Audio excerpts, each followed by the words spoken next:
All right, Coach, kind of the same question I asked DJ. I mean, the hot start last year really propelled the team all year long, and you're able to cash that in with the playoff bid. This year, certainly hoping for the same start, and how important is it, especially with this weekend's series at home, to get off to that good start? Well, I think it's always important to get out to a good start, especially with the caliber of competition that we're playing. So we open up against USC, and we have a very challenging schedule ahead of us. So yeah, it's a great strength of schedule. As we found out in the past, that the strength of schedule has very little to do with your RPI. So we just need to pick up as many wins as possible and try to win as many series as possible. And we get to start off with, as good as they get with USC, and we'll see where we are and figure out, some more questions will be answered, but then we'll have more questions for the following week. Health-wise, where are you guys right now? We're kind of banged up. We're still waiting to see. The NCAA will make a decision on David Van Ostrand hopefully this week. Fishbeck, really no timetable for Steven. Best case scenario would probably be beginning of conference, but we may not have him for the entire season again. And then we have some hamstrings and groins and minor injuries like that. Pitching, though, I mean, you've had some pitching issues the last few years in terms of injuries. Is the staff kind of where besides Fishbeck, is the staff kind of where you would want it right now? Well, staff's better. It's still possibly a work in progress. We have a couple more arms available this year. Frankie Reed's back. Then we have the returners. Matt Leonard is another year past his Tommy John surgery. Radice's back. I think we'll have a little bit stronger bullpen this year. We have Frankie Reed, Matt Jensen, Mark DiVincenzi, and then DJ Malden, who was a starter last year.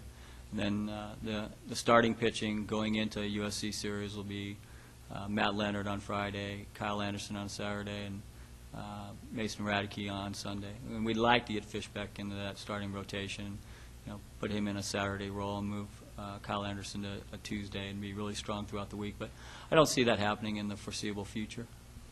As far as the newcomers, I mean, who do we really need to keep our eye out for? Who are the guys that were not on this team last year that you're really kind of counting on to step in and contribute this year? Well, a couple of high school teammates, actually. Mitch Haniger, freshman outfielder from Archbishop Mitty up in the San Jose area. Real good defender, is going to be a good offensive production guy, hopefully in the near future. And then a teammate he had that we from Archbishop Mitty, but he went to West Valley Junior College. We got him after his freshman year. Elliott Stewart, a catcher, and he'll split time with Ross Brayton. Brayton will catch and play first base, and Stewart was really good, hit a couple home runs and a double last year, and be able to keep Brayton's bat in the lineup. And we had thought last week that Brayton had a broken hand, but that was misread, and he's back and he'll be full strength by Friday, which is good news. What's that? Oh yeah, sorry. Okay, you gonna be able to edit this? Huh? Where's my cue cards? And Mike Miller, a Cal Poly student that played last year at Cuesta College. He'll be a redshirt sophomore. Really solidifies the infield and shouldn't miss a beat, and really make a good double play combination with Jensen. And Michael hit leadoff or in the 9-hole. So those three are the key first-year guys in our program. They're all quality. They'll all be impact players, and we should be able to put together a real good offensive team, especially if we get Van Ostrand back. It's probably the best offensive team that I've had. Have a little bit of depth. Going to have some real, 2 or 3 quality bats coming off the bench, which I've really never had. Usually have one coming off the bench, and so there'll be some good internal competition, but you would like your strengths to be on the mound. You'd like to be able to pitch first, play defense, and then have your offense being the third part of the equation. But as of right now, I think we're offensive and defensive, and then pitching. But usually, what you say early and what you think early in the season, it usually flip-flops somewhere, and that'd be a pleasant surprise. Larry, are you preparing your team any differently this year, based in years past?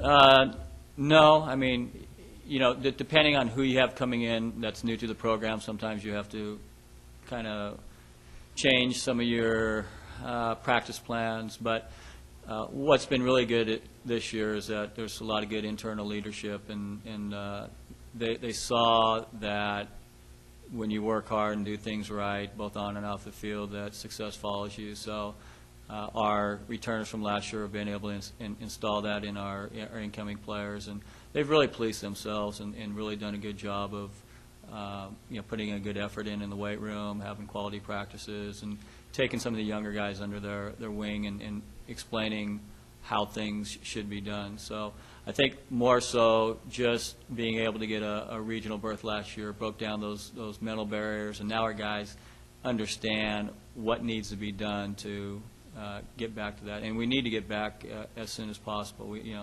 For me, it needs to be this year, so you can start instilling that mindset with anybody that comes into the program. Will you still coach third base, Jason call pitches, along that kind of line as the season starts? Yeah, same situation with all of our coaches. Yeah, I'm at third base, running the offense. Jesse's at first, and Jason's in the dugout calling pitches, and I'm right behind him, giving my input. But he has 90% control of the game. Do you have a closer this year or someone you'd like